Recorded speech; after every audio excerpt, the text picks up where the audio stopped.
Muy,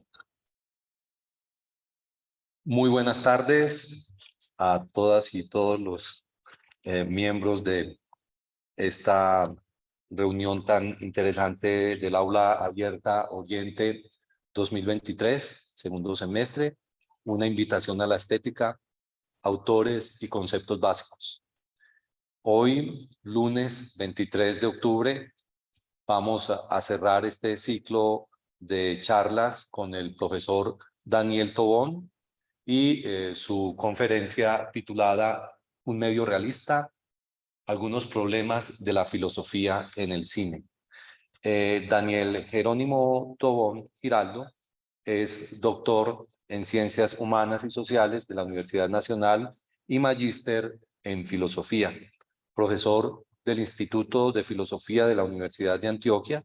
Su trabajo se ha dedicado a la estética y la filosofía del arte. En particular, le han interesado los problemas relacionados con las emociones, la memoria y los archivos en el cine y las artes visuales. Entre sus publicaciones académicas más recientes se encuentran La crisis de la comunidad, de la narración y de la experiencia en el vuelco del cangrejo y la sirga, 2022, El archivo como dispositivo crítico, 2022, Experiencias del mal, afectos morales en el cine colombiano contemporáneo, una publicación del año 2020, Empathy and Sympathy, Two Contemporary Models of Character Engagement, Empatía y Simpatía, dos modelos contemporáneos de implicación con el personaje, una publicación del año 2019. También ha editado libros como Las indisciplinas de la historia del arte, 2022, Arte sin estética, del año 2016, Arte, hermenéutica y cultura, homenaje a Javier Domínguez Hernández, del 2015, y el libro El arte y la fragilidad de la memoria, del año 2014. Así pues que démosle la bienvenida al profesor Daniel Giraldo. Daniel, adelante. Y mil gracias.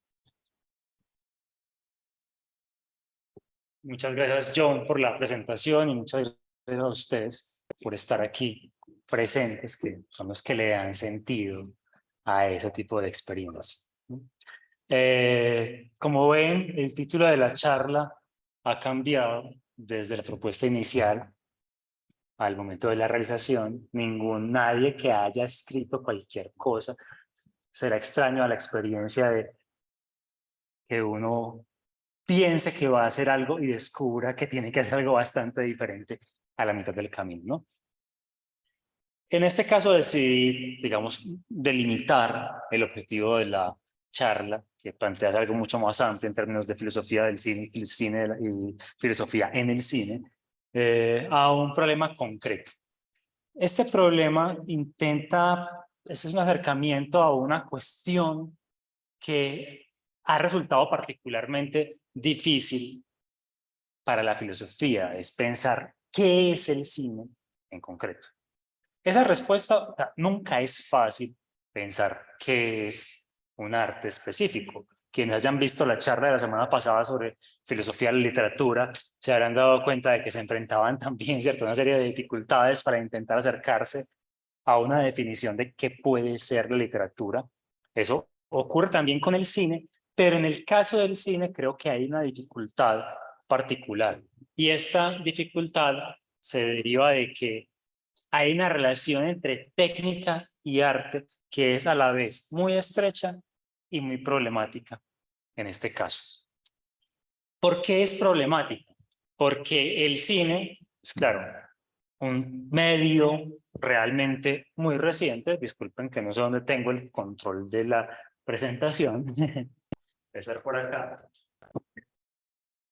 Para ver esto cómo se usa. Momento que intento aprender cómo manejar estos aparatos. La tecnología, como ven, siempre es difícil. En este caso más. ¿Dónde se hace esto? No, no. Te estaba a pedir, John, que seas mi lazarillo. Adelante. Ok. Entonces, el cine, como saben, es un medio relativamente muy reciente que ha sufrido transformaciones aceleradas. Toda la tecnología del cine depende de un conjunto de condiciones técnicas, económicas y culturales que apenas tienen en su forma actual un siglo y medio de existencia más o menos. Es decir, no solamente depende en general de la sociedad de masas, sino de tecnologías de masas de comunicación de masas muy específicas. Y durante este siglo y medio de existencia, las transformaciones han sido realmente grandes, y son transformaciones que además de ser grandes, han puesto en cuestión la utilidad o aplicabilidad de la categoría incluso de arte a lo que el cine hace o a lo que el cine es en principio. Entonces, esto ha dado dificultades para entender, en primer lugar, cuál es el medio cinematográfico. Uno por medio puede entender, ¿cierto? Grosso modo, digamos, dos cosas. La primera sería el medio en cuanto a objeto físico, ¿cierto? Como las propiedades físicas que hacen de algo, por ejemplo, una pintura, el hecho de que sean pigmentos de algún tipo en una superficie más o menos plana, ¿cierto? Delimitada de alguna manera. Entonces, hay una diferencia, hay un aspecto del medio que es la dimensión, digamos, física del medio, y otro lo que podremos llamar el medio artístico, ¿no? Que son las convenciones, las tradiciones. En el caso del cine uno puede pensar, por ejemplo, en las tradiciones, en los géneros, ¿cierto? El western, el cine de horror, la comedia, como parte de lo que constituye el medio, o los personajes típicos dentro de estos géneros, o las figuras de las estrellas, ¿no? Entonces, me voy a concentrar aquí sobre todo en la primera dimensión, podemos llamar la dimensión del medio físico, ¿cierto? Las dimensiones materiales, las herramientas y los materiales que constituyen el cine, ¿cierto? Cámaras y diversos dispositivos de grabación, como los primeros determinantes del medio. Y cuando piensa el medio en sus términos, lo cierto es que el medio no ha dejado de cambiar durante todo este periodo. Eso lo señalaba muy bien una cita, es una cita de un texto de los 50, creo, de Feder. Dice, nosotros, artesanos del cine, no hemos tenido jamás tiempo de sostener una posición conquistada, de medir nuestro camino, de conocer a fondo un instrumento que cambia sin cesar entre nuestras manos, incluso mientras estamos trabajando, ¿no? Entonces, esa duda que tiene el cineasta de qué carajo es el cine, porque el medio con el que trabajo ni siquiera está quieto suficiente tiempo como para poder establecer claramente qué es, se multiplica, obviamente, se duplica más bien para el teórico del cine, que tiene que tomar como objeto de su reflexión que es ese medio que la práctica constituye, ¿no? Entonces, voy a pedirte, por favor, si puedes adelantar la siguiente, John. Creo que son problemas técnicos. Un instante, a ver si simplemente adelantar eso, listo. Okay. Y lo otro, estos cambios técnicos han implicado unos choques grandes con las precomprensiones dominantes de qué es el arte. O sea, si pensamos que normalmente se ha considerado que el arte es ¿qué? Producción expresiva de un individuo.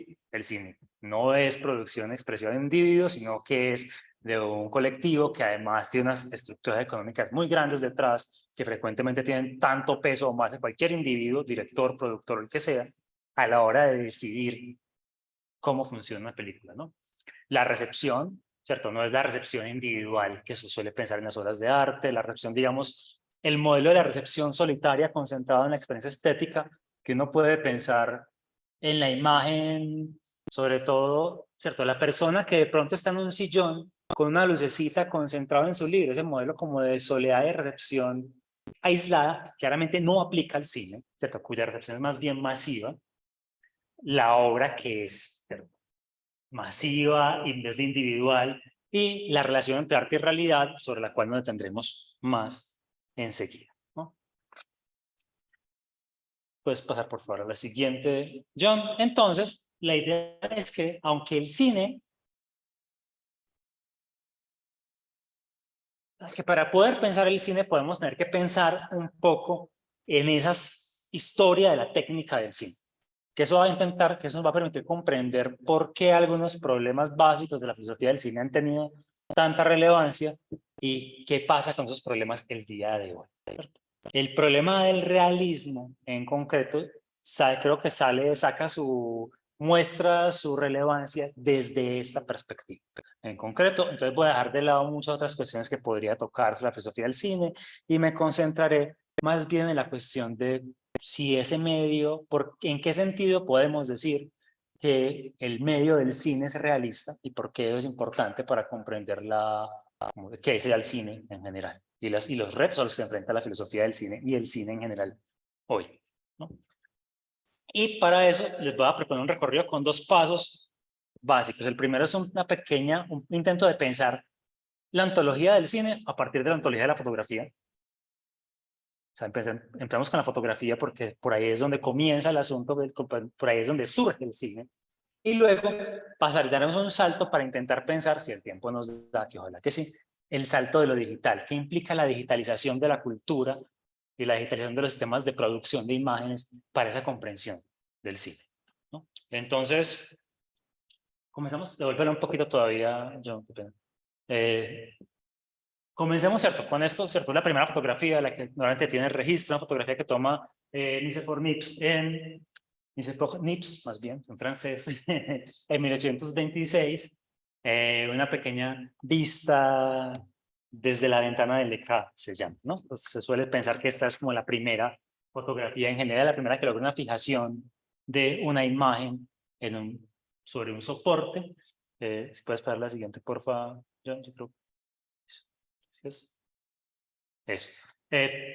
A este invento se empiezan a sumar otra serie de inventos que transcurren durante una serie más o menos acelerada de años, como entre 1826 y los 90, en el siglo XIX, casi que en los segundos, en los 3 últimos tercios del siglo XIX, Platón inventa el fenaquistoscopio, nombre pues muy raro, pero es un aparato muy sencillo, un juguete en realidad, ¿cierto? Que permitía que al girar la imagen, entonces si uno veía solamente un pedacito, veía una imagen en movimiento, ¿no? El invento es muy simple, ¿cierto? Hay muchas del sopraxiscopio también funciona así, ustedes alguna vez deben haberlo tenido, han jugado alguna vez con estas cuerditas, ¿cierto? Que uno puede poner un dibujo con con una cosa distinta, un pajarito, por ejemplo, en una jaula a un lado y una jaula al otro, y eso no lo hace girar rápidamente, se ve como el pajarito en la jaula. Tal vez lo recuerden, tal vez lo hicieron. El punto es que esos juguetes comenzaron a explotar la idea de la permanencia retiniana, ¿no? La idea de que las imágenes no desaparecen de la retina inmediatamente, sino que en cierto sentido se quedan ahí si están menos de un 24 de segundo, la 24ª parte de un segundo, si permanecen más de eso se quedan ahí un instante y entonces se funden más bien con la imagen siguiente, no se presentan como sesiones de imagen, sino como transformaciones de una imagen, lo cual permitió empezar a pensar en imágenes en movimiento. Puedes pensar por favor el siguiente, John. En el 34 Daguerre inventa el daguerrotipo, primera fijación ya en material permanente de imágenes.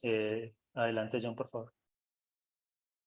En el 43, William Fox Talbot inventa el calotipo, que es muy interesante también porque dentro de este proceso porque comenzamos a pensar ya en términos de negativos. Hasta ahora todos eran imágenes únicas. Un daguerrotipo era único, un solo daguerrotipo existía. Pero cuando ustedes tienen el calotipo, hay un negativo. Y que el negativo puedes positivar cuántas copias quieras de ese mismo negativo, ¿no? Puedes adelantar, si quieres. Poco después, en el 52, Etienne Jules Marais inventa el cronofotógrafo. Eso en realidad aquí no se ve nada bien, pero es un fusil. Es literalmente un fusil. Así que dispara, que tiene una forma de un carrete aquí que permite disparar varias imágenes al mismo tiempo. Pues al mismo tiempo no, en rápida sucesión. Y eso permite entonces que vos captes imágenes en movimiento. No, hubo varios experimentos, estuvo y puedes pasar adelante. Otros experimentos lo desarrolló más adelante Muybridge en 78, cuando comenzó a utilizar este tipo de imágenes, tomas sucesivas para analizar movimiento de seres vivos, ¿cierto? Es un libro bellísimo todavía, el de Muybridge, pueden encontrar, ¿cierto? Caballos de personas, movimientos de baile, perros, de todo, ¿no? Un intento sistemático de analizar el movimiento animal y humano a partir de la fotografía. Y siguiente, por favor. Y ya con eso entramos casi que en el ámbito del cine, ¿cierto? Los 2 inventos de los Edison que van a ser el kinetoscopio, que permite ver, ¿cierto? Aparte permite meter un rollito de película dentro de esta caja y sin un sinfín, entonces la gente podía asomarse, una caja que es parecida un poco tal vez a estas Atriles, entonces pueden asomar ahí y mirar ese rollito de cinta. Adelante, por favor, John.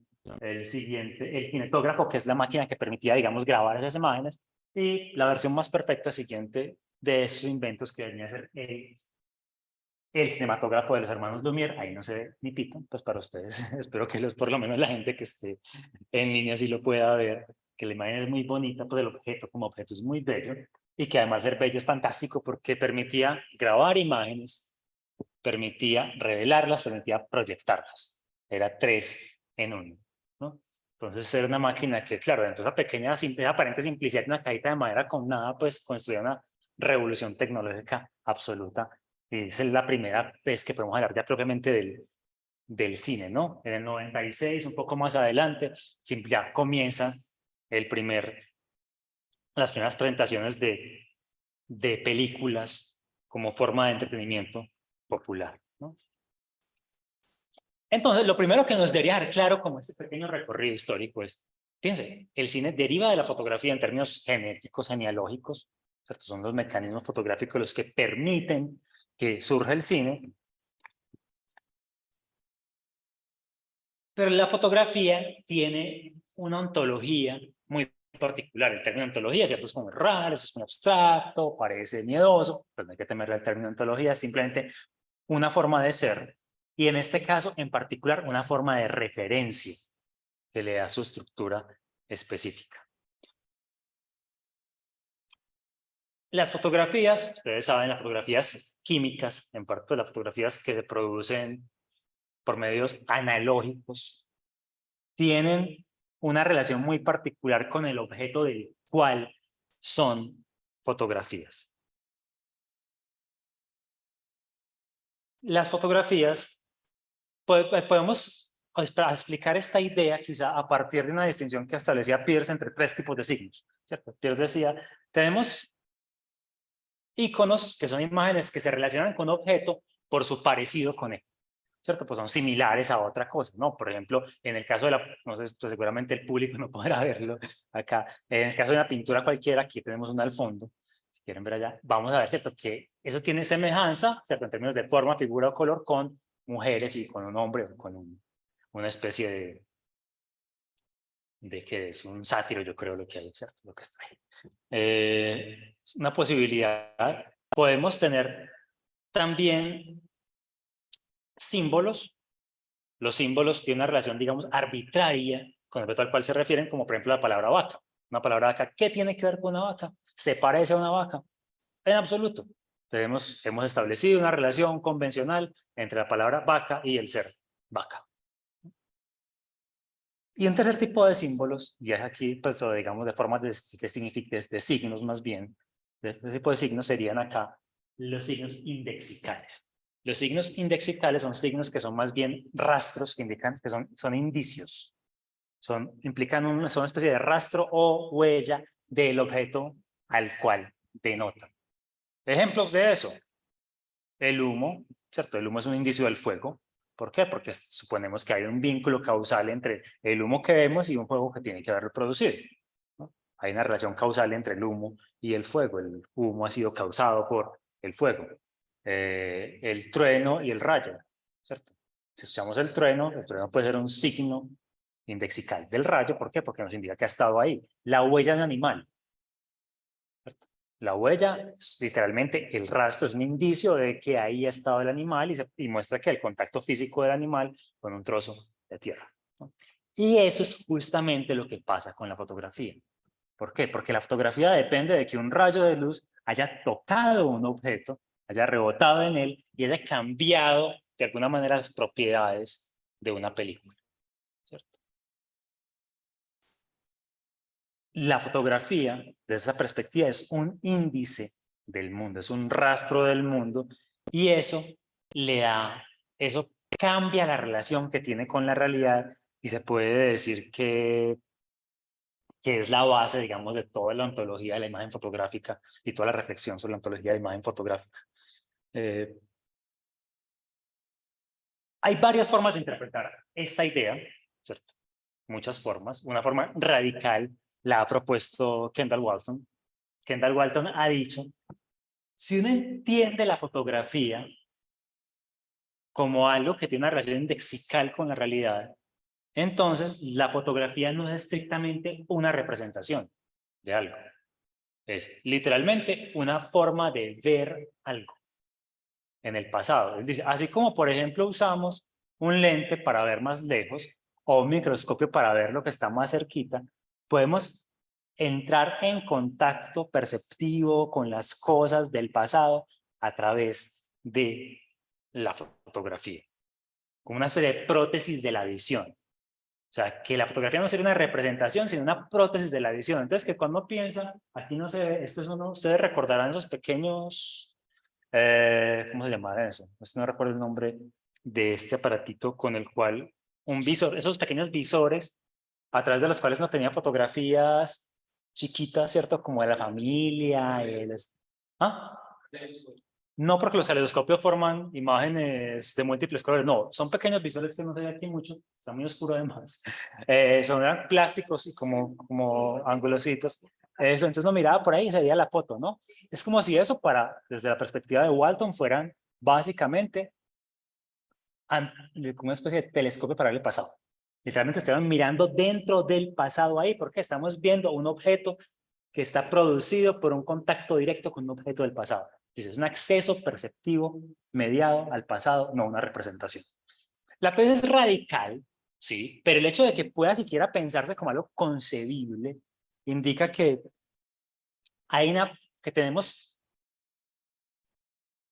que tenemos una relación muy particular con la fotografía. O sea, la fotografía tiene un valor de evidencia de que muestra que algo ocurrió justamente en virtud de esa relación indexical con el mundo.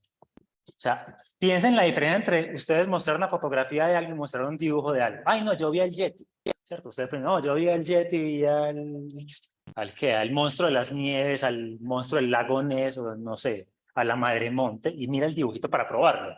Muestra la fotografía. Si usted muestra la fotografía, el valor de verdad de la fotografía va a ser mayor porque vamos a suponer, si es que pues algo tiene que haber producido esa imagen, en principio, ¿no? El dibujo usted lo puede haber inventado, no sé, es su representación de lo que cree que vive en ese momento, si es que lo cree, ¿no? Pero la fotografía no. ¿Qué pasa? Que esto nos lleva, podemos pasar a la siguiente, por favor, John, si es amable, a la pregunta de, por un momento, entonces, si la fotografía no es una representación, sino lo que es producido mecánicamente por un objeto en la realidad, entonces la fotografía es un arte. De hecho, algunas de las primeras descripciones de la fotografía no hablaban de la fotografía como un arte. Hablaban de la fotografía como... Había una tensión, pero hablaban en primer lugar de la fotografía como el pincel de la naturaleza. Dice, hay varias expresiones de ese periodo, que es de los 40 básicamente, de 1840. Un descubrimiento de la naturaleza para registrar sus propias imágenes, escritura del sol, o son imágenes que la mano de la naturaleza graba. Entonces, y esto es muy bello lo que dice Fox Talbot, la máquina registra todo lo que ve y reflejaría el cañón de una chimenea o un desollinador con la misma imparcialidad que el Apolo de Belvedere, ¿no? Yo tengo que agüita progresos.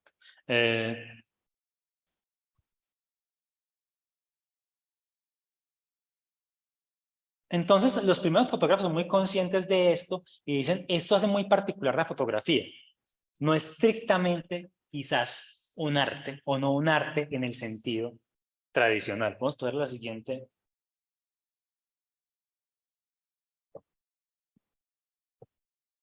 ¿Por qué? Porque para muchos, como para Benedetto Croce, para Roger Scruton, para otros filósofos, que la fotografía sea un arte es una cuestión muy dudosa, ¿no? Nos puede parecer extraño hoy, ¿cierto? Poner en duda el hecho de que la fotografía sea un arte, pero vale la pena pensar por qué para tantos autores esa idea podía resultar, pues, perceptible, ¿no? estaban contrastándola en primer lugar con formas artísticas como la pintura, ¿cierto? Y cuando se contrasta con una forma artística como la pintura, hay varias cuestiones que resaltan como por contraste, ¿no? La primera es que una obra de arte, en primer lugar, podemos pensarlo como un objeto intencional. ¿Cómo que intencional? Intencional, en primer lugar, en el sentido de que representa algo, o sea, está cargado de propiedades o expresa algo respecto a otro objeto, porque alguien lo ha diseñado para que, bueno, por dos razones. Uno puede pensar intencionalmente, puede intencional porque es realizado intencionalmente. En una pintura, cada pincelada o cada rasgo está ahí porque alguien lo ha puesto intencionalmente o ha decidido dejarlo ahí, si fue un accidente. No así en la fotografía. En la fotografía siempre está lo fortuito, lo aleatorio, lo que entró simplemente porque estaba delante de la cámara y no puede ser reducido, pues no puede ser predefinido por el espectador, por el fotógrafo. Piensa uno cómo quedan las fotografías. Frecuentemente, usted puede, cuando toma una fotografía, ¿cuántas veces se le mete algo que usted no creía que estaba ahí, que solo descubre después? La fotografía incluye siempre componentes que no son intencionales, ¿no? Sería lo primero. Y además, no necesariamente tiene contenido representacional. ¿Por qué? Piensa en una fotografía que puede tomar automáticamente. Si a ustedes les cae el celular al suelo por casualidad y se toma la foto, ¿hay alguna intención en la foto? La fotografía se produjo, digamos, de manera absolutamente espontánea. Y no hay ninguna intención, no hay ningún contenido mental, digamos, en la fotografía, porque no hay ningún ser que la haya producido, ¿no?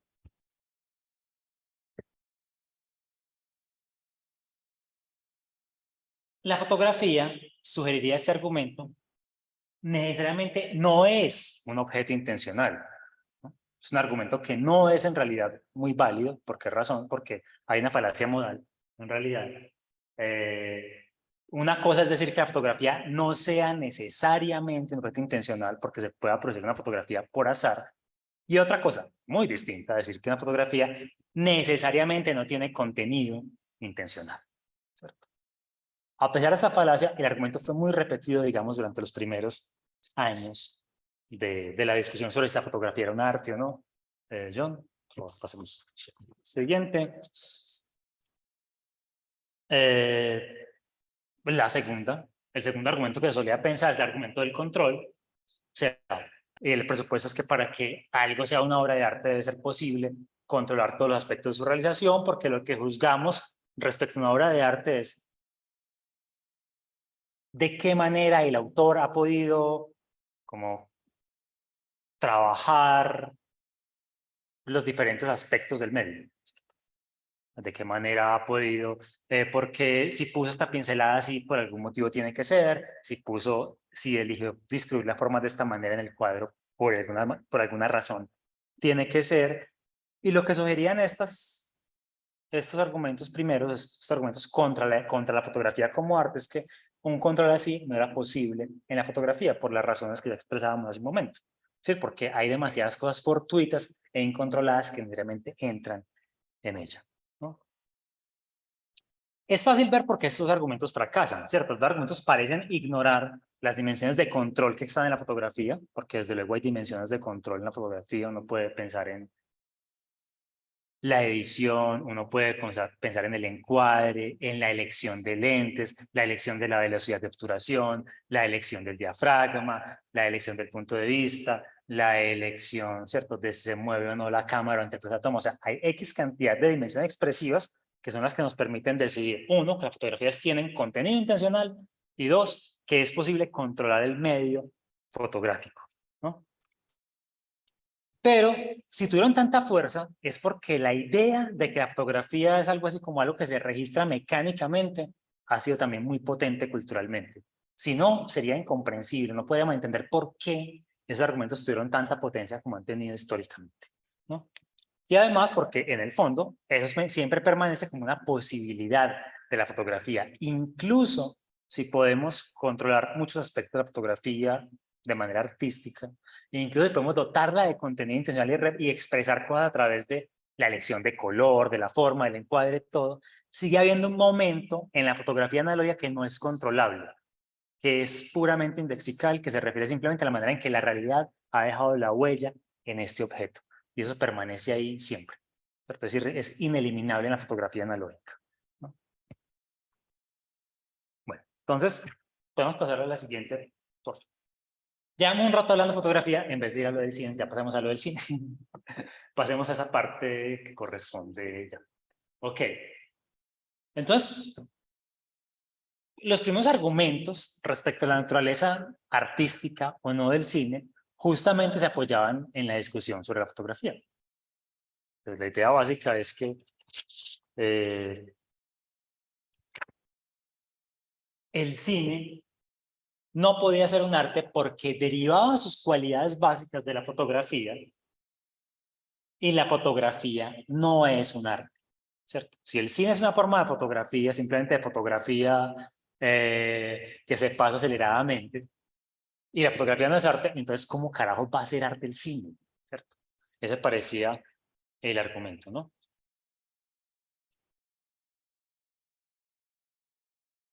¿Qué parecería más bien? Parecería dos cosas.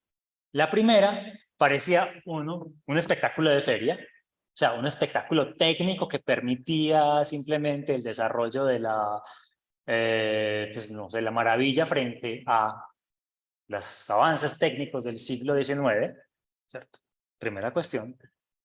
Y dos, la idea de que fundamentalmente el cine no era una obra de arte, es una forma de duplicación más perfecta de la realidad.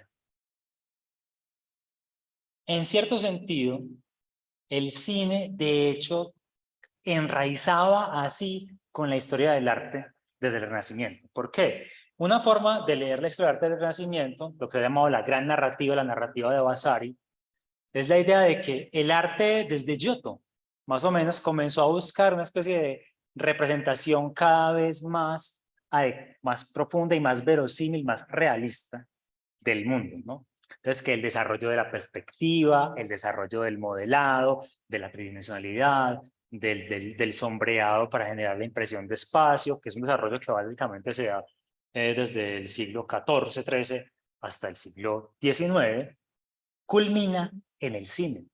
¿Por qué? Porque el cine permite reproducir la apariencia sensible de la realidad, incluye una dimensión que la pintura jamás había podido presentar, el movimiento, ¿cierto? Generaba una duplicación perfecta de la realidad, ¿no?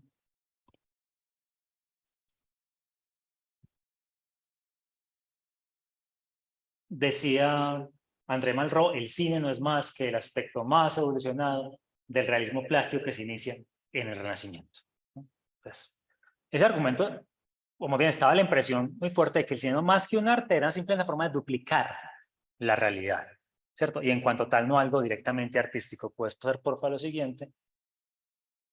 Y eso dio lugar como a las dos primeras grandes discusiones sobre las dos grandes perspectivas sobre la naturaleza del cine, ¿cierto? Que han sido como muy influyentes en la discusión posterior. Son creo, dos de las grandes líneas, ¿no? La primera idea es la idea de que el cine sí es un arte, y es un arte justamente en virtud de las formas de control y de transformación de la realidad que ofrece. Es decir, Roald Arhaim, Panofsky, los formalistas rusos también trabajaron sobre esta línea. Les dijeron, hay unas dimensiones del cine, y todos lo reconoceríamos como el montaje, la edición, el encuadre, el uso de determinados lentes, ¿cierto? Que claramente no están en la realidad, que señalan que hay una especie de decisión artística respecto a cómo representar algo. Y estos autores entonces defendieron que el cine sí era un arte, y era un arte justamente en cuanto no es copia directa de la realidad, sino interpretación de la realidad por determinados medios técnicos, ¿no? Y que entonces, esa es la primera parte, puedes ponerle por favor, mientras tanto, un pequeño ejemplo está aquí en este videito, que esto es de la línea general de Eisenstein, que estamos viendo, ¿cierto? Que es una película en la cual esos digamos, contrapicados, de luces dramáticas, primeros planos, el montaje, están muy claros. Dale clic ahí. No te deja. Bueno, muchachos, problemas técnicos, no hay video en movimiento para nosotros. Nada, ¿qué se va a hacer? Bueno, entonces, decíamos que esta primera línea de defensa del cine como arte, entonces se basa en la idea de que no, el cine sí es un arte, claro. Es un arte justamente porque modifica la realidad, ¿no? Y eso es lo que lo hace. Y entonces, para que el cine tenga valor estético, tiene que apoyarse en eso que es lo cinematográfico. Y lo cinematográfico es aquellos aspectos del medio cinematográfico que le permiten alterar la realidad, ¿no? Todas aquellas formas en las cuales el cine no simplemente, o la cámara no simplemente reproduce la realidad, sino que la modifica de alguna manera, ¿no? Y el cine es buen cine en la medida en que haga eso. Es la primera versión, digamos, del asunto. La segunda, si quieres, pasemos al siguiente, John, porque ya perdimos el año con esta. Murió, ¿qué se va a hacer? Bueno, la segunda, dale, a despertar, dale clic ahí, es en adelante un momentico. Por así, no, en adelante, adelante. No, ahí solamente así, pero no le des más clic, no le des más. Otra vez, por favor. A ver si ahí comienza. No, devuélvete, por favor. Lo siento, pensé que iba a funcionar, pensé que iba a funcionar. Entonces, como ven esa letra divinamente grande que tenemos ahí, la segunda versión es la posibilidad realista. Y esta posibilidad dice, el cine es un arte, pero un cine es un arte de un tipo muy particular. Es arte, un arte que transforma la idea misma de arte, porque permite, justamente por sus capacidades mecánicas, por su relación mecánica con el mundo, permite revelar cosas que no podríamos ver de otra manera, ¿no? Esto se ve mucho en el texto, no sé si alcanzaron a mirar el texto de Siegfried Kracauer. Kracauer es el gran teorista, junto con André Bazin, del realismo cinematográfico, en su teoría del cine. Kracauer defiende extensamente, o sea, en 450 páginas, esta opción y sostiene básicamente que la fotografía ni el cine son arte en el sentido tradicional, tampoco son imitaciones, son revelación de la realidad, una revelación que se da justamente por las propiedades específicas del cine, que eso implica que el cine tiene una serie de realidades, de afinidades concretas, o sea, afinidades con unos temas, donde la realidad no es escenificada, lo fortuito, lo interminable, lo indeterminado. Entonces él pensaba, por ejemplo, en el mar, en el movimiento de las hojas en el viento, en la arena, en el movimiento de los cabellos, las masas de gente saliendo en este caso, por ejemplo. Ese es un famoso corto, uno de los primeros cortos documentales, sale el primero proyectado por los hermanos Lumière, la salida de la fábrica Lumière. Es un corto muy sencillo, simplemente es la gente saliendo de la fábrica, nada más, que tiene una belleza particular justamente por esa razón, ¿cierto? Por el hecho de que sean esas personas, por el hecho de los detalles que se ven ahí, que solamente ahí en esas imágenes han quedado registrados, por esa idea como de la captura del tiempo y de ese instante ahí. Entonces, este tipo de afinidades son las que para Krakauer definían la estética de un cine realista, ¿no? En Colombia, de hecho, esa estética fue muy productiva. Piensen en Víctor Gaviria. La estética de Gaviria es una apropiación creativa muy fuerte de la idea del realismo, ¿no? Víctor Gaviria tiene un texto muy bello, es Las latas en el fondo del río, un pequeño texto que escribió con Luis Alberto Álvarez, en el cual decían que no se, pues estaban hablando, por ejemplo, de por qué el cine colombiano no funcionaba y parecía empacado y enlatado, y decían, no se puede ir a Bogotá y no se puede creer que los acentos de una persona en grabación van a ser los de la realidad, ni que el color de la luz en Bogotá va a ser el color de la luz en Medellín. Grabar hacer cine en la provincia tiene que registrar material y físicamente la provincia, ¿no? Y eso es lo que puede hacer el cine, dar una especie de validación y revelación de la realidad local que nunca había tenido hasta ese momento. Entonces, es una tendencia que ha sido muy productiva en general, ¿no? En Colombia en concreto.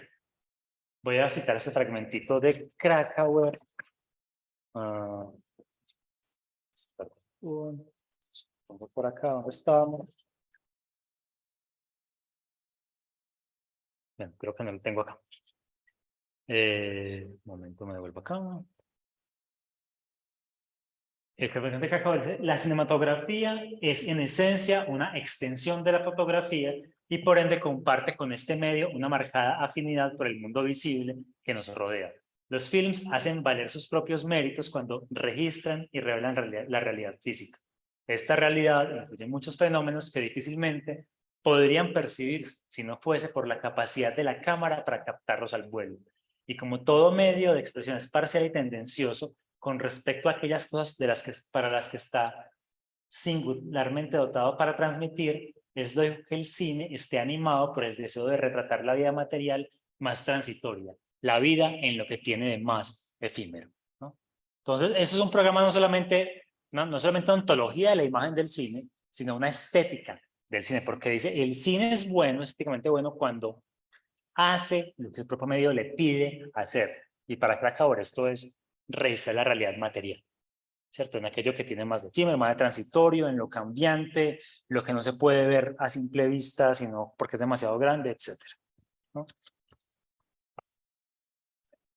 ¿Puedes adelantar, por favor, John, a la otra, que se nos está acabando el tiempo? Okay, muchas gracias. Ok, la idea de esta idea también es problemática, o sea, la idea de que el cine es, de que las propiedades estéticas del cine son necesariamente aquellas que se derivan de la explotación del propio medio, son problemáticas, simple y llanamente, porque el arte no solamente es importante por lo que hace con el medio, sino también por las ideas que expresa y por propiedades que, aunque no son propias del medio, son interesantes y valiosas por sí mismas. El ejemplo clásico de esto puede ser Chaplin, ¿cierto? No se puede ver porque no están funcionando los videos, maldita sea, pero el punto, pero fíjense, piensen, pero todos recordarán la escena. Es la escena en la que Chaplin se come un zapato, ¿cierto? Es en la fiebre del oro, en la que él se come el zapato como si fueran fideos, como los cordones del zapato, ¿cierto? Una bota. Eso. Esa escena funciona, ¿por qué? Por la mímica de Chaplin. ¿Cierto? No es una escena particularmente cinematográfica, no es una escena, digamos, que tenga un uso de la cámara pues descrestante, en realidad son básicamente 3 planos, pues que él va intercalando, es un primer plano ahí para las botas, otro plano general, no es una escena cinematográficamente muy desarrollada, pero el mimo de Chaplin está ahí. Y eso le da un valor particular a esto como obra de arte, que no necesariamente es un valor que digamos que dependa del uso específico de las propiedades del medio, ¿no? Voy a saltar un poquito porque no me interesa tanto quedarme en esta idea, lo que me interesa resaltar sobre todo la idea de que esa respuesta, la pregunta por el realismo ha generado como algunas de las respuestas más importantes respecto a qué es el cine y cuál es el valor estético del cine. Y voy a hacer muy brevemente, porque no acaba el tiempo, un par de observaciones sobre las transformaciones del cine en el mundo digital. Puedes adelantar. No, pues saltarme esta idea, me la voy a saltar porque no tengo tiempo tampoco de explicar esa otra opción. Ok. ¿No saltaste uno? No, ¿sabes? Sí, pues pero espérate, antes de esa creo que hay otra. Ah, no, la siguiente, sí, la siguiente, por favor. Sí, ok. Entonces, a ver.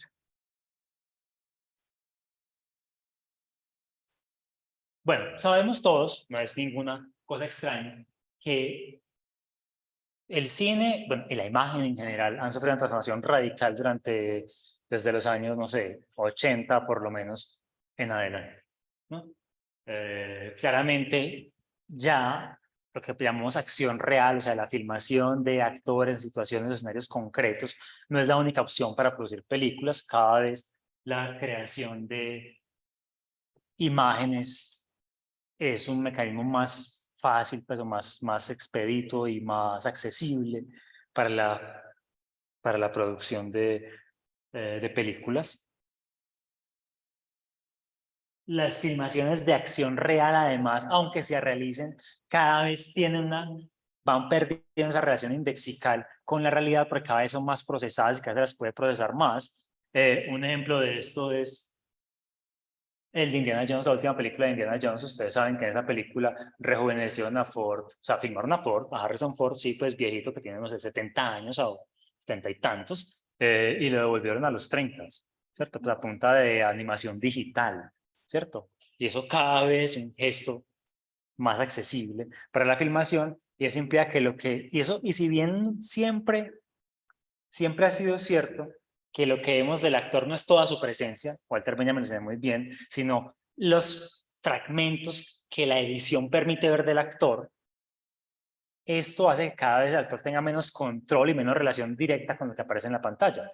Cada vez más es simplemente una especie de excusa sobre la cual se sobreponen algunas capas de imagen digital. Piensen en la captura de movimiento. Como en Gollum, para hacer a Gollum en El Señor de los Anillos, ustedes recordarán, ¿cierto? Le pusieron al actor una serie de punticos, ¿cierto? Que permitían hacer captura de movimiento, de esos gestos, pero todo lo que vemos como Gollum es una capa digital encima de esas capturas de movimientos, ¿no? Y más aterradoramente, la última de Bruce Willis, ¿cierto? Que ya él simplemente vendió la totalidad de su imagen, no, digital, para la realización de un comercial ruso. Entonces simplemente crearon un doble digital, un deepfake de Bruce Willis, y lo usaron para hacer un comercial en Rusia en un contexto específico, ¿no?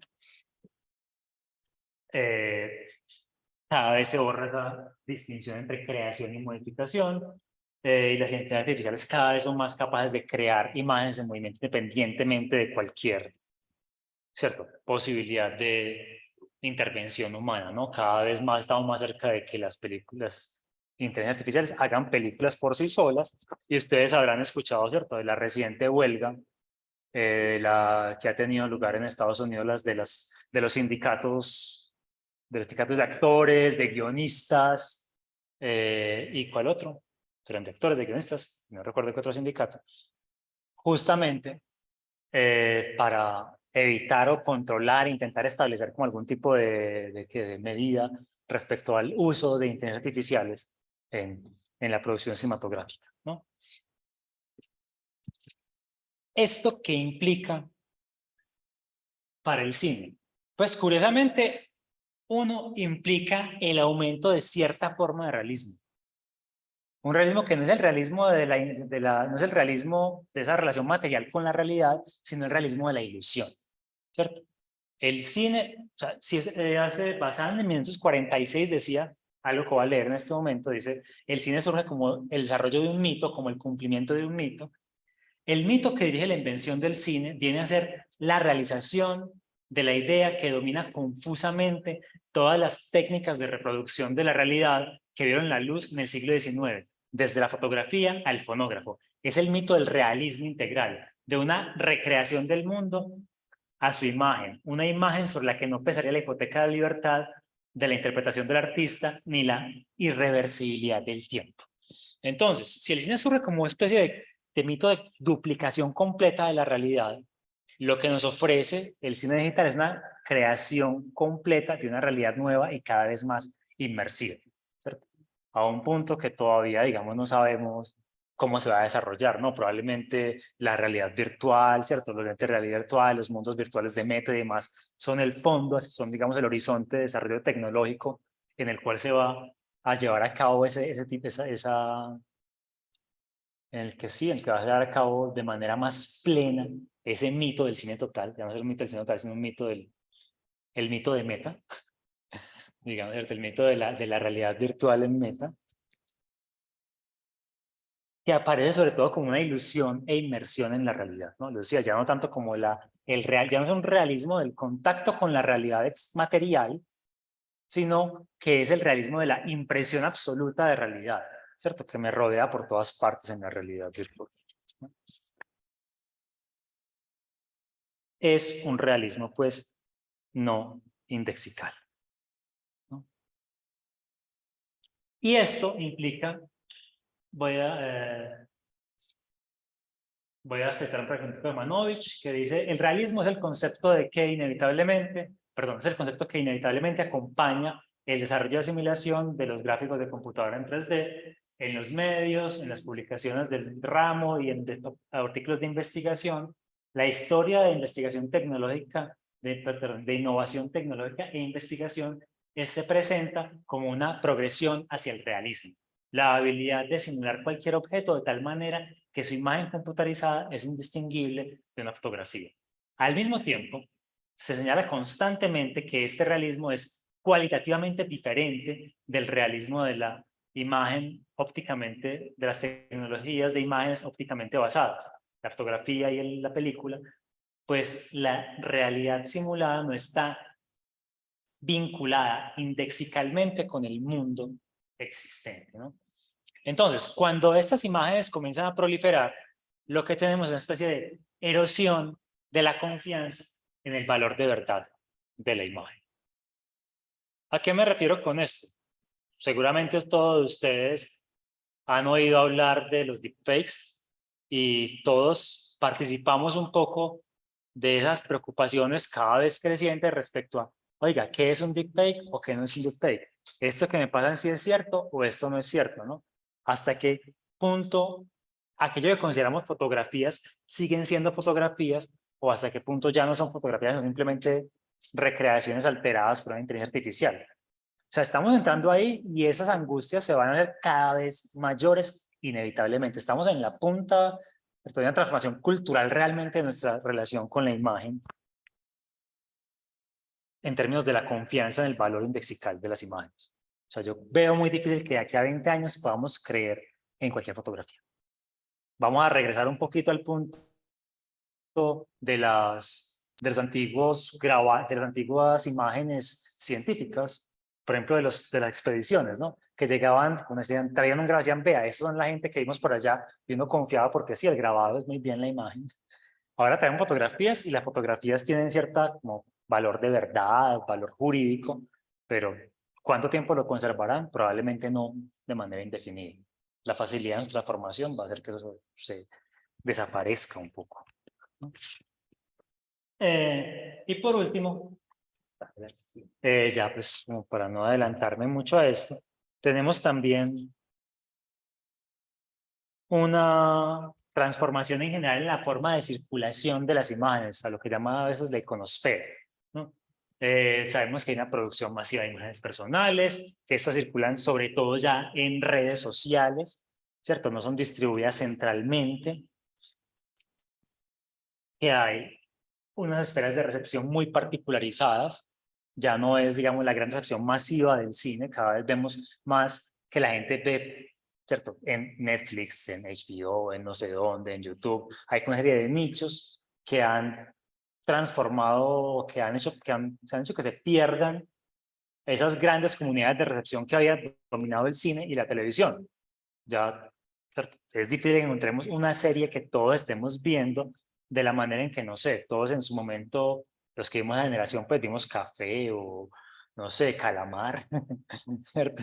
Ese tipo ¿o cuál? O Betty la Fea, en ciertos momentos. Digo que eso ya, ese tipo de, como de homogeneidad cultural desapareció realmente en virtud de una cantidad como de explosión de diferenciación de las formas de recepción y los espacios de recepción.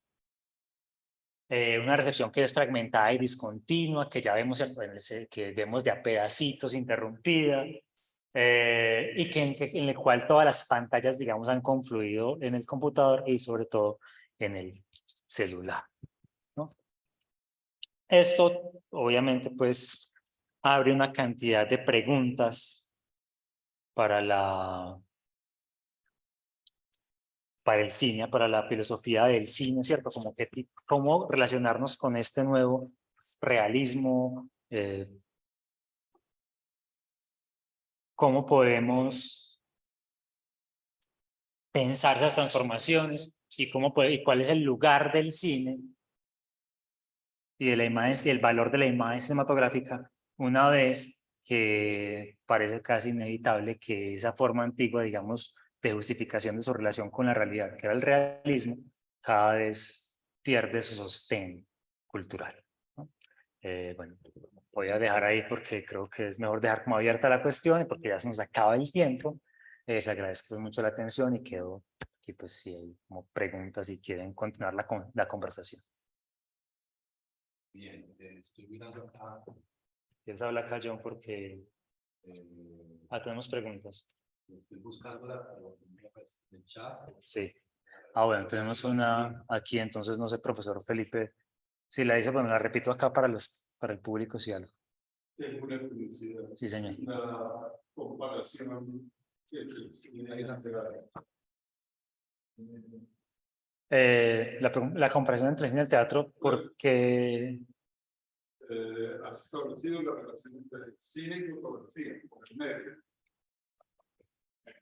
Si era, ya no se tematiza ese problema.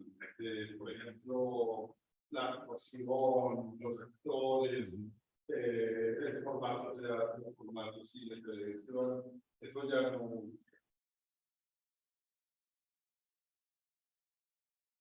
la preocupación por la relación entre cine y teatro pasa por varios puntos, ¿no? Hay un primer punto que es el de un rechazo muy fuerte al teatro. ¿Es por qué? Porque claramente las cosas que funcionan en el teatro no siempre funcionan en el cine, ¿cierto? Sobre todo en el primer cine. Entonces, primeros teóricos como Panofsky y Arnheim en particular, pero también sin duda Krakauer, ahí sí coinciden todos ellos, dicen el teatro es un medio diferente, que tiene unas exigencias, diferencias temporales, tiene exigencias, por ejemplo, de continuidad espacial, que son muy específicas, tiene exigencias de dicción, que son muy específicas, tiene exigencias de actuación, que son muy concretas, que no se trasladan realmente bien al cine. Entonces, en el primer momento, lo que vemos es una especie de intento muy fuerte de diferenciación de esos teóricos frente al teatro.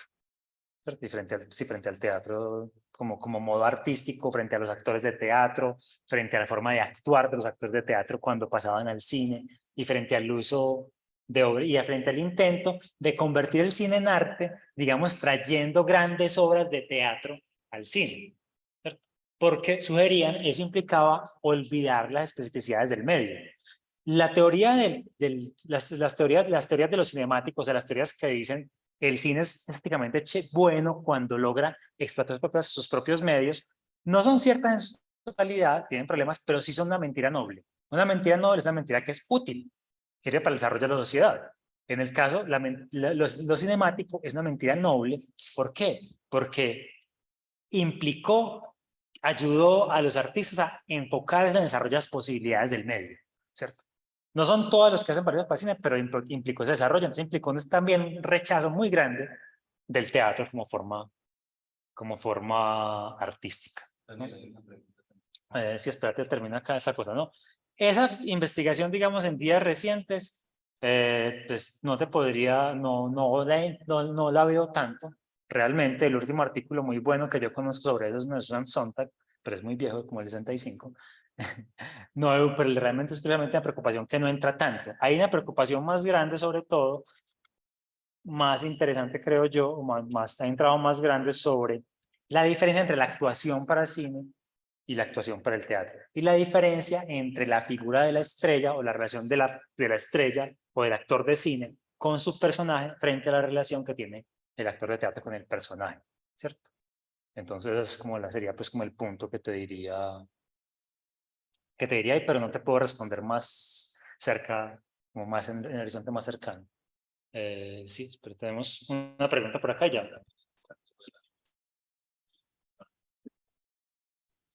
Bueno, la pregunta la hace Jova Estrada y es la siguiente. ¿La digitalización es una técnica que debería entenderse desde su medio, posibilidad, o desde la intención de quien la utiliza? ¿Cómo coarta, limita o cómo expande el cine contemporáneo desde la perspectiva de la filosofía del arte? Son realmente dos preguntas. Sí.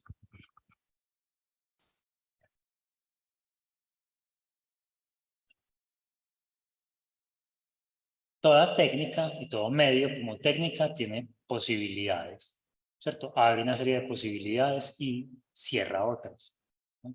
Eso es, espera un momento que tenemos una reverberación extraña aquí. Okay. Todo medio es una serie de materiales y de técnicas, y en cuanto tal, excluye algunas posibilidades y abre otras, ¿no? Y lo mismo vale para la digitalización, ¿no? O sea, está claro que hay una serie de posibilidades que la digitalización abre en términos cinematográficos, ¿no? La posibilidad, por ejemplo, del regreso hacia la animación. En cierto sentido, el cine comenzó huyendo de la animación, ¿cierto? De la idea de lo gráficamente construido, pero con la digitalización vuelve a ella, porque ya todo el cine, en cierto sentido, cine de animación, ya no es solamente cine de gráficos, sino cine de animación que puede ser alterado de múltiples maneras, ¿no? Hay una posibilidad que se abre y que es muy interesante, ¿no?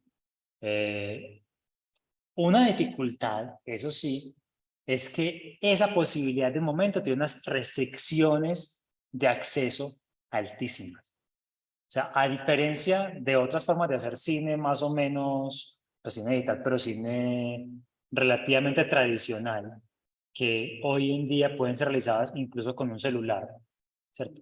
La animación digital exige recursos, o sea, conocimiento, recursos computacionales, de tiempo, de dinero, extremadamente altos, ¿cierto? Y en ese sentido, aunque es una posibilidad cuyo uso creativo está limitado por simples condiciones de acceso, ¿no? Sería lo primero que diría al respecto. Y lo segundo es cómo guarda, limita o cómo expande el cine contemporáneo desde la perspectiva de la filosofía del arte. Sí, yo creo que la principal expansión de eso, una de las más, bueno, hay varias, yo no podría decir todas, no lo tengo aquí en la cabeza, pero claramente la animación permite la creación de mundos imposibles de una manera que no estaba haciendo, que no era posible antes, ¿no? O sea, saben que la animación de realidad virtual funciona a partir de la creación de entornos, básicamente, no de imágenes aisladas, sino de entornos concretos, ¿no? Y lo que la animación digital, creo yo, una de las cosas interesantes que permite es la creación de mundos enteros que van a permitir modos de narrativa y modos de exploración no lineales, ¿cierto? Los juegos de video en particular seguramente van a constituir una de esas líneas como de profundización y desarrollo de las tecnologías de digitalización muy interesantes, ¿cierto? Habrá que aprender a explotar artísticamente. Hay pocos juegos que a mi juicio ya hagan eso de manera artísticamente interesante, pero claramente es lo que no se podría haber hecho sin el proceso de la digitalización, porque solo con la digitalización se pueden crear mundos abiertos explorables de manera no lineal, ¿no? Y ese es uno de los casos, una de las cosas que creo que añade a la digitalización y que no podría haber sido hecha con el cine tradicional ni con otras formas anteriores. Sí, pero tenemos una primero del profesor, del señor que está acá. La atención la película de González es una sola de una obra de la Sí. ¿Qué es lo que sucede en la relación de la llegar a unos capítulos? Y es una sola obra de cine a partir de directamente Bueno, sí, la pregunta que hace el asistente, perdón, su nombre es Carlos Arredondo, sobre Birdman, la película de González Iñárritu, que es una película que tiene aparentemente una sola toma, en realidad no es una sola toma, son tomas unidas digitalmente, de hecho, y además tiene muchos aspectos digitales. La película, que es sobre una obra de teatro, ¿cierto? Tendría que, no te puedo responder como muy profundamente porque tendría que tener la película más fresca y no te voy a hacer una interpretación como aquí de la película en este instante, pero hay un rasgo interesante que es justamente esta película intenta producir una ilusión de inmersión y de realidad a partir del uso de la toma del plano secuencia, ¿cierto? O sea, al darle a la película la apariencia del plano secuencia, o sea, la estructura, porque no es un plano secuencia real, sino la apariencia de un plano secuencia, ¿qué hace? Acentúa nuestra impresión, la impresión de realidad de lo que está ocurriendo ahí, ¿cierto? De que eso tiene que haber sido significado en un solo momento. Y además hace una especie de tour de force que acerca, en cierto sentido, como señalas, la película del teatro, es el tiempo. Porque al hacer un plano secuencia, el tiempo se hace continuo, ¿cierto? Tal como ocurre en el teatro, y en ese sentido, digamos, la acerca un poco al tiempo del teatro en ese momento, ¿no? Entonces creo que hay dos cosas por lo menos interesantes ahí, no podría decir más, pero creo que Ángelo va a decir algo al respecto, ¿cierto? ¿O no? ¿O eso? Ajá. recuperar el movimiento. Si el cine en el 95 perdió sobrepasó su edad humana, que decía Rodar. Ajá. Uno podría pensar entonces que la odontología, una cuestión con la realidad, se queda y entonces dejamos avanzar a un lado en gracia de pensar en movimiento. Cuando usted dice que esa duplicación de la realidad, lo que la hace perfecta es el movimiento. Yo pensaba antes del organismo y fue importante lo que se dice a cámara y la oralidad determinar una cierta información que yo creo que el cine mexicano está en el color está en y el movimiento está en y la forma como Frisland entiende, no sé, las maneras de los actores, la fragmentación, un primerísimo plano de Marlene Dietrich, por ejemplo, el Rancho Notorious, en Cinemascope, es una cosa que no tiene ninguna, para mí por lo menos no tendría ningún asidero real, la forma como el color del Technicolor, por ejemplo. Y luego entra el neorrealismo y hace que esto se regrese por un camino de apego, ese radical realismo, ese primer realismo, como usted lo ha llamado, o una forma de realismo, que sería la indexical, la más fuertemente indexical. Pero luego pienso que quizá de los 90 hacia acá, si podemos soltarnos como las amarras de ese puerto, podemos soltarle al cine las amarras del puerto ontológico y pensar el cine, ahora sí en la filosofía del cine, como el puro movimiento, como el movimiento, en términos de movimiento. No sé. Lo siguiente es ahorita, tengo una pregunta pendiente con ella. Ok.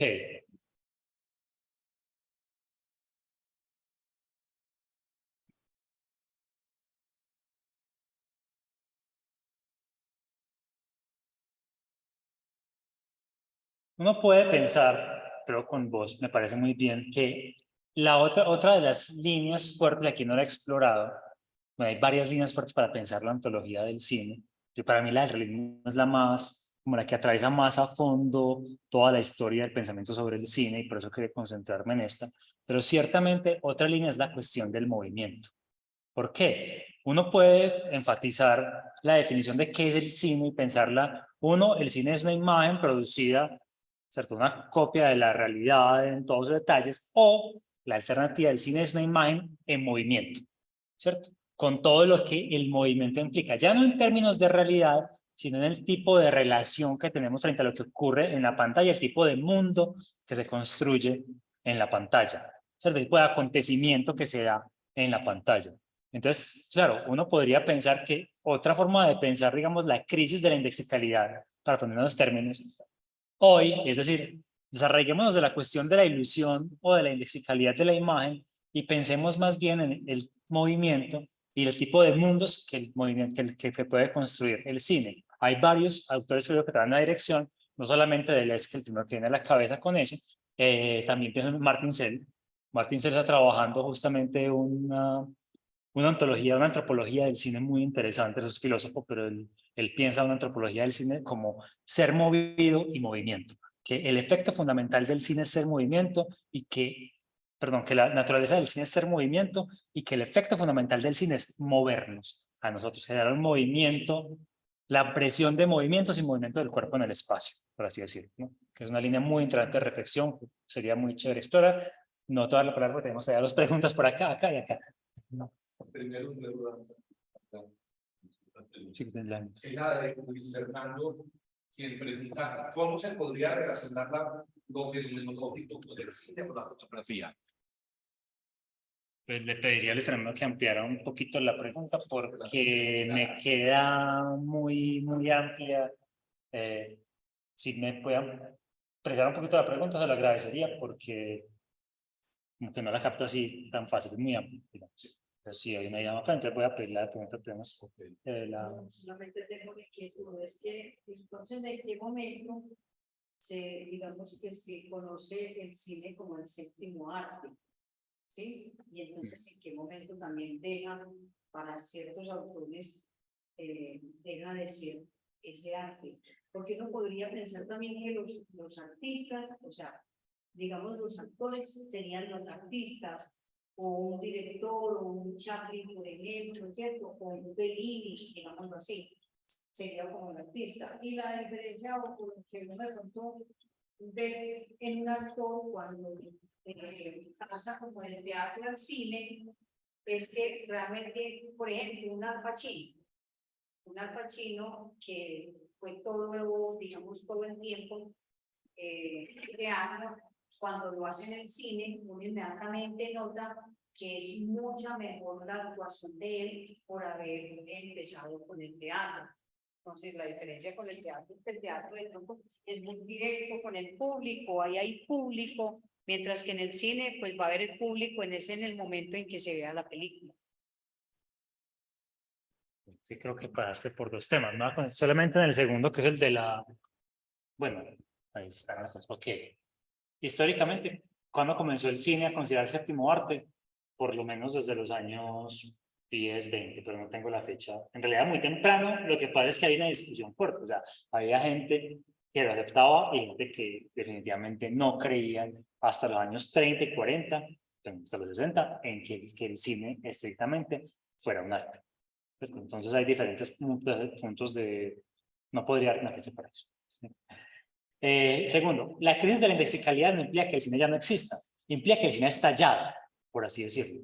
¿El cine ha estallado en qué? Ya no está tan claro que el cine sea una cosa absolutamente, que solamente sea en las salas de cine, ni que sea tan absolutamente diferente del TikTok, de YouTube, de las instalaciones artísticas, no sé, de la televisión, ¿cierto? ¿Qué es HBO? ¿Es cine? ¿Es televisión? A veces no sabemos. De qué son las obras de las películas para televisión de Kieslowski, ¿es cine? ¿Es televisión? ¿Cierto? Algunas series podríamos decir que están ahí. Entonces, hay especie como desdiferenciación. El cine sigue existiendo, pero no están nítidos los bordes, por así decirlo. Eso es lo primero. No es que el cine haya dejado de ser un arte, y hay una noción muy interesante respecto a cuál es la función del cine hoy en día, ¿no? Y lo segundo, pues sí, claro, hay unas relaciones igual, o más bien, está muy claro que una de las escuelas fundamentales para el actor del cine es el teatro, las escuelas de arte dramático. ¿Por qué? Yo no sabría explicarlo, no sé si alguien que lo explique, pero está claro que muchos de los grandes actores han aprendido eso en el teatro y ahí, digamos, afinaron como las capacidades dramáticas para trabajar en el cine. Lo que sí sé es que esas capacidades tienen que ser usadas de manera diferente en el cine, porque la relación del actor de teatro con el actor del, sí, el actor del teatro y el actor de cine con el público son muy diferentes, ¿no? El actor de teatro está ahí para el público, ¿cierto? Una relación inmediata temporal en la cual, digamos, responde ante la presencia del público, está con todos ahí. Eso no ocurre con el actor de cine, al cual le hace una toma, otra toma, corte, siguiente. Es lo que entrega son fragmentos de sí a la cámara que luego el director ensambla nuevamente. Hay una descripción muy bella de eso, muy importante, en Walter Benjamin. En la obra de arte en la época de la reproductividad técnica, si buscan el fragmento sobre el autor y la diferencia del autor, de la relación entre autor, actor, cámara y actor público, te va a interesar mucho esa idea. Entonces ahí puedes como elaborar un poquito más. Sí, y la de Leandro. Pero pensar la ruptura que produce lo digital con el público, pues sería posible hablar de obra de arte a partir de la interacción en el cine, de la realidad virtual o de la idea del consumidor, cuando, por ejemplo, en el cine interactivo es el público el que define por dónde dirige la historia, por ejemplo, en la realidad virtual, pues uno decide en dónde concentra su atención, decide el tiempo, decide pues un montón de cosas en ese espacio. Es decir, que en la obra de arte se da una intención y una expresión, ¿cierto? Pero entonces cuando el público es el que decide el tiempo, decide dónde se concentra, es posible que se dé una intención, una expresión. Sería pues como la pregunta, el rol del público ya en el cine interactivo virtual.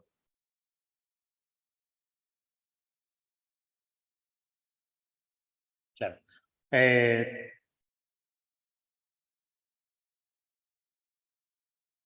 Normalmente para que exista una obra de arte requerimos que la experiencia que nos ofrezcan sea en cierto modo delimitada, ¿cierto? Una forma problemática, pero usémosla acá, de entender qué es una obra de arte es un objeto que permite una experiencia artística, ¿cierto? Y es experiencia artística porque tiene cierta ordenación y cierta estructura. Ahora bien, los límites de esa ordenación y estructura son en realidad muy amplios, ¿cierto? Y los artistas siempre han estado jugando con ellos. La interactividad no es un invento del cine reciente ni de los juegos de video. Piensen en Cortázar. Ustedes recordarán la segunda parte de Rayuela, ¿cierto? Que está hecha por una serie de pequeños capítulos que se pueden leer, ¿cierto? En diferentes órdenes que ustedes pueden pensar cómo, en qué orden los leen, ¿no? Ahí hay un nivel de control del autor respecto a lo que cada capítulo contiene, pero al mismo tiempo hay un nivel de decisión del autor respecto a cómo abordarlos, ¿no? Normalmente las piezas musicales, ¿cierto? Los álbumes, un álbum de Radiohead, ¿cierto? Un álbum de Radiohead normalmente es una totalidad, ¿cierto? Los que les gustan los Radiohead sabrá, ¿cierto? Eso es, o sea, lo que hay Computer es un conjunto, o el Amnesic, o el Kid A. Kid A es cierto, es una totalidad, pero también puedes escoger, ¿cierto? Entrar por determinadas canciones. Escojo esta canción, escucho esa, escucho la otra, y las dos son experiencias artísticas, pero dentro de un contexto, digamos, de elección controlada. Más aún, si vamos al ámbito de la escultura, piensa en el caso de la escultura y la escultura moderna, pero cualquier escultura, o la arquitectura, siempre lo ha sido. ¿Qué ofrece la arquitectura? La posibilidad de ordenar el espacio. La arquitectura crea espacios dentro de espacios, ¿cierto? ¿Cómo lo experimenta uno? De diferentes maneras, ¿cierto? Uno entra por esta sala, entra por la otra, la mira de más cerquita, la mira de más allá, pero estamos experimentando ¿qué? La arquitectura de este edificio, ¿no? Entonces, las obras de arte siempre han dado esa posibilidad. O sea, la interactividad de la elección no están reñidas nunca han estado en realidad reñidas con la posibilidad de que algo sea una obra de arte. Porque siempre hay aspectos controlables y aspectos que no lo son, ¿cierto? Ahora, pues, se puede hacer bien, se puede hacer mal, como todo en la vida. Sí. Si no, si tenemos otra vez, tenemos tiempo de la última para que cerremos. Bueno, si no habla.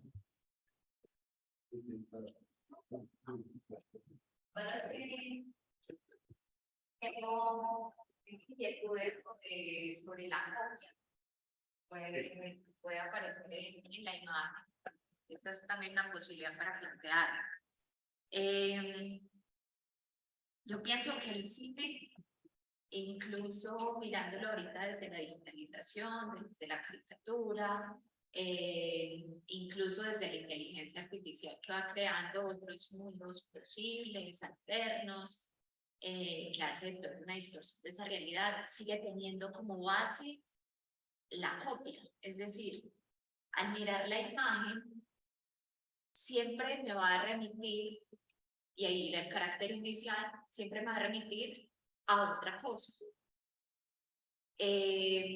Entonces creo que ahí sigue existiendo la copia, aunque se haga una interpretación de esa realidad. O sea, la interpretación o la copia no es una interferencia para que haya interpretación, de hecho es la posibilidad de que haya interpretación. Y pienso que la realidad interpretada tampoco deja de lado la copia.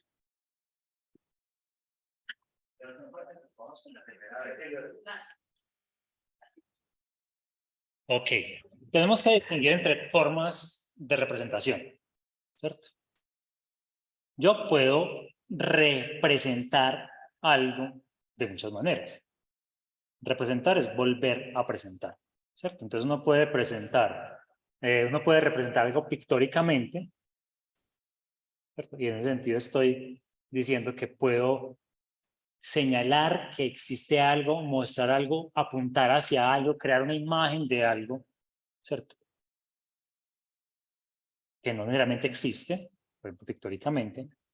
Lo peculiar del cine es que el cine en película y de la fotografía es que tiene una relación indexical con eso que representan. O sea, no es una ahí sí podría hablar yo más estrictamente de relación de copia. Yo creo que en el otro caso lo que hay estrictamente, no puede, o más bien, en los dos casos hay una relación con algo externo, que puede o no existir una relación de referencia, pero la relación que se produce cuando el objeto es el que genera directamente la huella en el material fílmico es diferente a la relación que hay cuando yo creo una imagen que remite a la imagen de un objeto o a un tipo de objetos o algo que podría existir pictóricamente. Y creo que, entonces, ciertamente, en los dos casos, tanto en el cine tradicional de película como en el cine digital,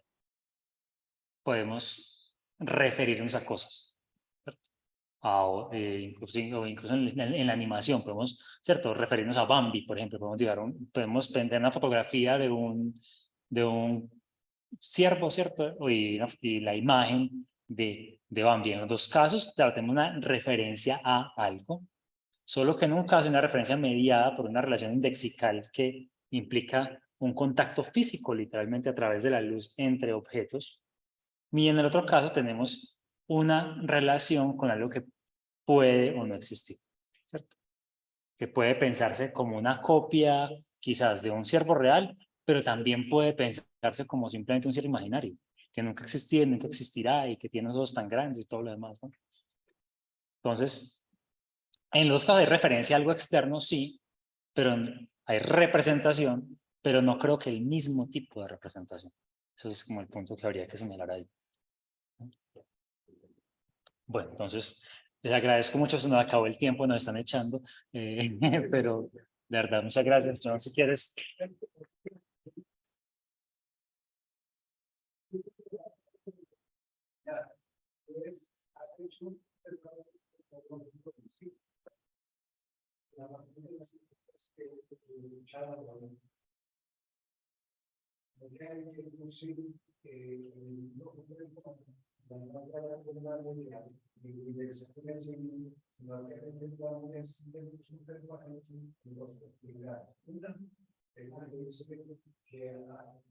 Si quieres, te voy a pedir que hagamos eso ahorita porque es que no te estaban escuchando en la transmisión y ya si quieres lo conversamos enseguida.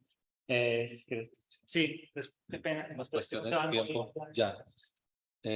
Bueno, queremos agradecer a las y los participantes del Aula Abierta Oriente 2023 por su nutrida asistencia. Igualmente queremos agradecerle a la comunicadora Laura Echandía, quien ha hecho posible todas estas conexiones, los encuentros pues, que hemos tenido, han sido 10 encuentros, al profesor Daniel Jerónimo Tobón, no solo por esta charla tan interesante, tan sugestiva, sino porque fue realmente el artífice de esta propuesta de aula abierta de Oriente. Así pues que muchísimas gracias y hasta una próxima oportunidad. Hasta luego. Gracias.